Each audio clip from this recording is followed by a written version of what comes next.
ತೆಂಗುತಿಟ್ಟು ಯಕ್ಷಗಾನದ ದಂತಕಥೆ ಬಲಿಪ ಪರಂಪರೆಯ ಮೇರು ಶಿಖರವಾಗಿದ್ದ ದಿವಂಗತ ಬಲಿಪ ನಾರಾಯಣ ಭಾಗವತರು ಇತ್ತೀಚೆಗೆ ಇಹಲೋಕ ತ್ಯಜಿಸಿದ್ದು ಪ್ರಧಾನಿ ನರೇಂದ್ರ ಮೋದಿಯವರು ಶ್ರದ್ಧಾಂಜಲಿಯನ್ನ ಅರ್ಪಿಸಿ ಪತ್ರವೊಂದನ್ನು ಬರೆದಿದ್ದಾರೆ.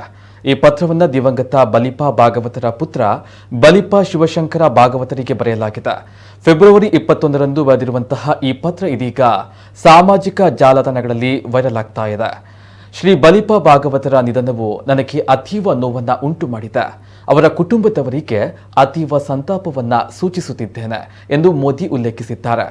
ಬಲಿಪ ಭಾಗವತರು ಅವರ ಇಡೀ ಜೀವನವನ್ನೇ ಯಕ್ಷಗಾನ ಕಲೆಗೆ ಮುಡುಪಾಗಿ ಇಟ್ಟವರು. ಬಲಿಪ ಶೈಲಿಯ ಭಾಗವತಿಕೆಯಿಂದಲೇ ಅವರು ಜನಮನ್ನಣೆ ಪಡೆದು ಕಲಾ ರಸಿಕರ ಮೆಚ್ಚುಗೆಯನ್ನ ಗಳಿಸಿದರು. ಯಕ್ಷಗಾನ ಕಲೆಯನ್ನ ಜನಪ್ರಿಯಗೊಳಿಸುವಲ್ಲಿ ಅವರ ಪಾತ್ರ ಮಹತ್ತರವಾಗಿದೆ. ಕಲಾ ರಸಿಕರ ಅತೀವ ದುಃಖವನ್ನ ಪದಗಳಲ್ಲಿ ವರ್ಣಿಸಲು ಸಾಧ್ಯವಿಲ್ಲ. ಈಗ ಭಾಗವತರು ಭೌತಿಕವಾಗಿ ನಮ್ಮೊಂದಿಗೆ ಇಲ್ಲದಿರಬಹುದು, ಆದರೆ ಅವರ ಮೌಲ್ಯ ಆದರ್ಶ ನಮಗೆ ದಾರಿದೀಪವಾಗಲಿದೆ. ಅವರ ಅಗಲುವಿಕೆಯಿಂದ ದುಃಖತಪ್ತರಾಗಿರುವಂತಹ ಕುಟುಂಬ ಸದಸ್ಯರಿಗೆ, ಸ್ನೇಹಿತರಿಗೆ ಹಾಗೂ ಯಕ್ಷಗಾನ ಕಲಾ ರಸಿಕರಿಗೆ ದೇವರು ಶಕ್ತಿ ನೀಡಲಿ ಎಂದು ಪ್ರಧಾನಿ ನರೇಂದ್ರ ಮೋದಿಯವರು ಪತ್ರದಲ್ಲಿ ಬರೆದಿದ್ದಾರೆ. ಪಡ್ರೆ ಜಟಾಧರಿ ಮೇಳ, ಕೂಡ್ಲು, ಇರಾ, ರೆಂಚಾಳ, ಸೌಕೂರು, ಧರ್ಮಸ್ಥಳ, ಸುರತ್ಕಲ್ ಮೇಳಗಳಲ್ಲಿ ಸೇವೆಯನ್ನ ಸಲ್ಲಿಸಿದರು.